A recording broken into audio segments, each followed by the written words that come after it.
My name is Malcolm McCulloch, and I'm the Director for the Institute for Carbon and Energy Reduction in Transport. And the purpose of the Institute is to try and identify what are the potential future scenarios that enable us to move to a much reduced transport infrastructure which has a much lower carbon intensity factor than it does currently.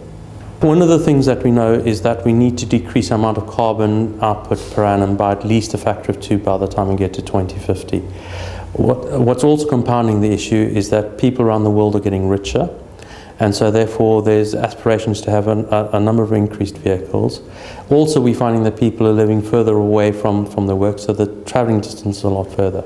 So what we're finding is that overall there's a much larger intensity of desire to travel further in vehicles, and yet we want to try and minimize the amount of carbon. All this comes together shows us that we need about a factor 15 decrease in the amount of carbon produced per kilometre travelled by 2050. And so what we're trying to do is to develop suitable models which are both kind of very strong technical side to them as well as a strong economic side to them, so that we can identify what are going to be the successful technologies that will enable us to deliver this factor 15 as we go into the future.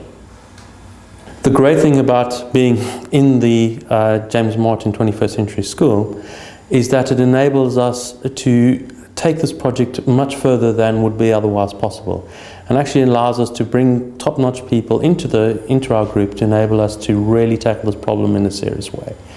Also, we found that the links to other institutes has been extremely valuable. For instance, there's looking at the new cities, looking at aging. All of those have impacts on what the future transport system is going to be like, and therefore those larger networks are extremely valuable. We also find that the contacts that people have within the school are also extremely valuable, and that gives us access to a wider range of people than would otherwise be that we could get on our own fields, and therefore we find it extremely valuable to be part of this James Martin School.